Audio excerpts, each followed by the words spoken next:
बिस्मिल्लाहिर्रहमानिर्रहीम। अस्सलाम वालेकुम नाज़रीन, आप यूट्यूब चैनल देख रहे हैं। मैं इमरान खान हूँ। DGISPR की जो एक प्रेस कॉन्फ्रेंस थी उसने तो आग लगा दी है पूरे पाकिस्तान में।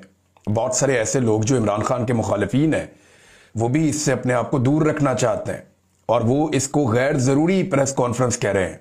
उनका ये कहना है, चाहे कमरुज़्ज़मान कायरा हों, चाहे हमारे दोस्त हैं, सहाफ़ी हैं बहुत सारे, वो भी ये कह रहे हैं कि ये नहीं होना चाहिए था। मैं सबका नाम नहीं लेता, लेकिन काफ़ी लोग कह रहे हैं ये गैर ज़रूरी थी, DGISPR को ये नहीं करना चाहिए था।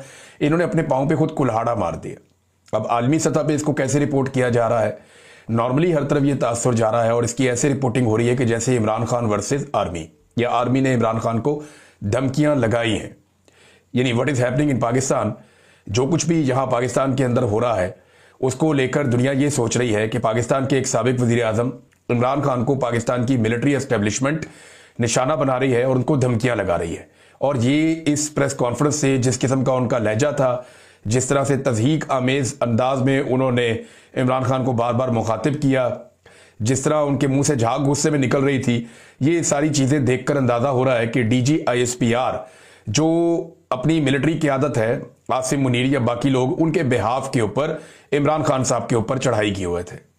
वहां पे मौजूद सहाफ़ियों के मैंने चेहरे देखे, बहुत सारों के उतरे हुए थे। कुछ सवालात वहां पे होने चाहिए थे, वो सवालात वहां पे नहीं हुए बदकिस्मती से।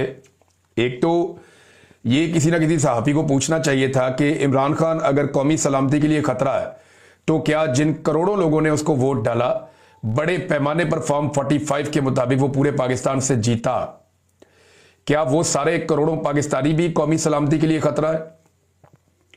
एक सवाल और पूछना चाहिए था। इतने सारे सहाफ़ियों में किसी को हिम्मत करनी चाहिए थी। मैंने इस बारे में कोई जवाब या सवाल ऐसा सच अभी तक देखा नहीं, क्योंकि मैंने पूरी प्रेस कॉन्फ्रेंस नहीं सुनी। लेकिन ये होता तो वायरल हो जाता, ये होता तो हर तरफ जाता, कोई भी पूछ नहीं पाया मेरे ख्याल में। और ये सवाल होना चाहिए था कि जो इस्तिस्ना आर्मी चीफ ने लिया, उन्हें किस बात का डर है, यानी किस बात का खौफ है कि army chief field marshal Asim Munir, जिनके बारे में कहा जाता है कि वो बहुत बहादुर हैं, उन्होंने ये इस्तिस्ना किस खौफ की वजह से लिया? कौन सा ऐसा डर है जिसकी वजह से उन्होंने ताहयात इस्तिस्ना लिया कि सारी जिंदगी मेरे ऊपर कोई केस ना बने, मुझे एक दिन भी किसी मुकदमे का या जेल का सामना ना करना पड़े? ये इस्तिस्ना उन्होंने किस लिए लिया और इसकी इस्लामी और शरई हैसियत क्या है?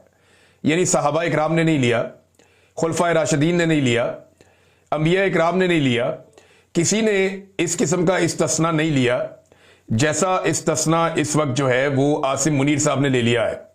हाफ़िज़े कुरान है, उनको इस बात की समझ होनी चाहिए कि इस्लामी नुक्ता नज़र से ये बात इंतहाई मायूब और गलत है, ये हमारी रवायात के खिलाफ है।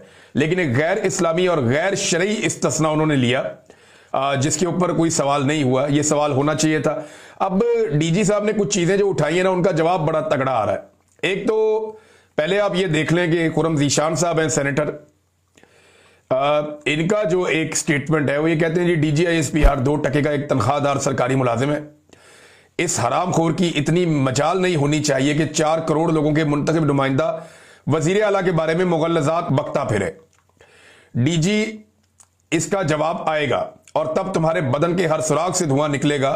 जितनी बकवास तुम करोगे इससे 100 से ज़रब देकर वापस लौटाएंगे तुम्हें।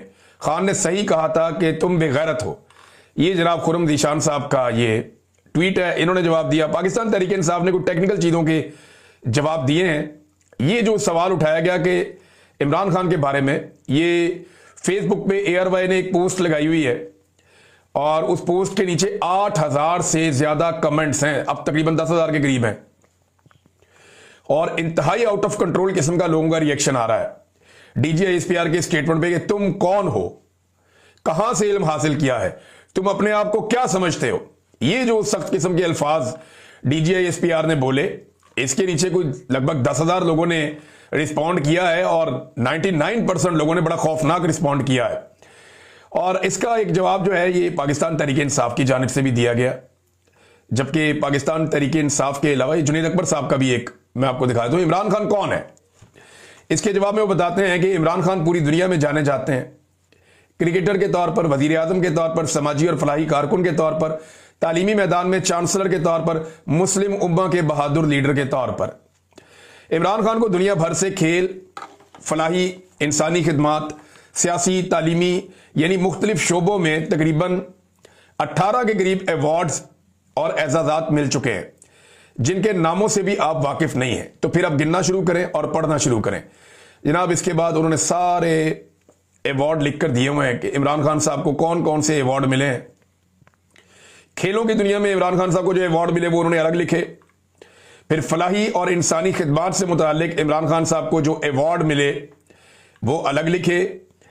और उसके बाद जो सियासी और तालीमी और आलमी एजाजात जो इमरान खान साहब को मिले वो अलग मिले। यानी ऑक्सफोर्ड यूनिवर्सिटी का ये इमरान खान साहब जो है वो उसकी हॉल ऑफ फेम का भी हिस्सा रहे अलग से, और बहुत सारे अवार्ड उनको मिले 88 से ऑनवर्ड, बल्कि वो मिलते ही रहे उनको सारी जिंदगी। इमरान खान साहब को अवार्ड मिलते रहे हैं। तो ये तो मेरे ख्याल में पीटीआई को सारा रिकॉर्ड मिला नहीं, इससे बहुत ज्यादा अवार्ड होंगे जो इमरान खान साहब के होंगे। अब नाजरीन, पाकिस्तान तहरीक-ए-इंसाफ ने एक और सख्त ट्वीट में भी जवाब दिया हमूदुर-रहमान कमीशन के हवाले से, जो एक रिपोर्ट है उस हवाले से।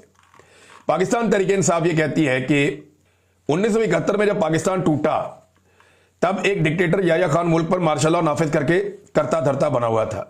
सानिया मशरिकी पाकिस्तान के बाद हमूदुर-रहमान कमीशन बना जिसने बताया कि याह्या खान ने अपने जाती मफाद और नाजायज इक्तदार को 10 साल तक तवालत देने के लिए ऐसे फैसले किए जिससे पाकिस्तान 2 टुकड़े हो गया। इस रिपोर्ट में आला अदलिया समेत आर्मी, नेवी और एयरफोर्स के नुमाइंदों की तहकीकात के बाद यह रिपोर्ट बनाई गई थी। सैकड़ों लोगों के बयानात इसमें कलमबंद किए गए थे और 4 साल लगाए गए थे। हमूदुर-रहमान कमीशन के मुताबिक एक शख्स की हवस और अना ने जुल्म और जबर का वो बाब रकम किया जिसके बाद मुल्क हमेशा के लिए टूट गया। ये फौजी डिक्टेटर का कसूर था। उस वक्त जनरल याह्या ने किया था सारा कुछ। फिर उन्होंने बताया अवामी लीग को दबाने का एक मकसद था जिसके तहत यह सब कुछ किया गया।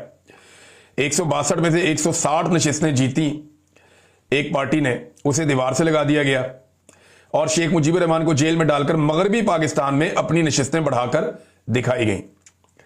24 मार्च 1971 को मुजीबुर रहमान के साथ मुज़ाकरात शुरू किए गए, मगर उसी रात बंगालियों के खिलाफ ऑपरेशन लॉन्च कर दिया गया। सरकारी आदादोशुमार के मुताबिक 50,000 अफराद का खून उसमें बह गया। आज पाकिस्तान में वही हालात बना दिए गए हैं जो 1971 में थे। आसिम मुनीर ने 9 मई का फॉल्स फ्लैग मुल्क की मकबूल तरीन पार्टी तहरीक-ए-इंसाफ को कुचलने के लिए करवाया। 2 रातों में तहरीक-ए-इंसाफ से मुंसलिक 10,000 से ज्यादा लोगों को गिरफ्तार किया गया। यह कैसे मुमकिन था कि 10,000 लोगों को 2 रातों में बगैर तहकीक के गिरफ्तार कर लिया जाए। इसके बाद पार्टी को कुचलने का सिलसिला शुरू हुआ। मुल्क की सबसे बड़ी जमात की तमाम सियासी सरगर्मियों पर पाबंदी लगा दी गई। कोई तहरीक-ए-इंसाफ का परचम उठाता तो उसे उठा लिया जाता। अब ये सारी तफसीलात पाकिस्तान तहरीक-ए-इंसाफ ने लिखी। नीचे उन्होंने एक पोस्टर भी शेयर किया कि गद्दार कौन है, तारीखी हकायक पर एक नजर। यहां इन्होंने 3 बंदों की शक्लें दिखाई हैं। एक शेख मुजीबुर रहमान है, एक जनरल याह्या है, एक जनरल आसिम मुनीर है।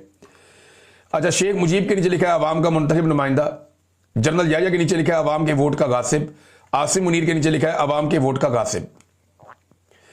फिर एक और चीज लिखी शेख मुजीब के नीचे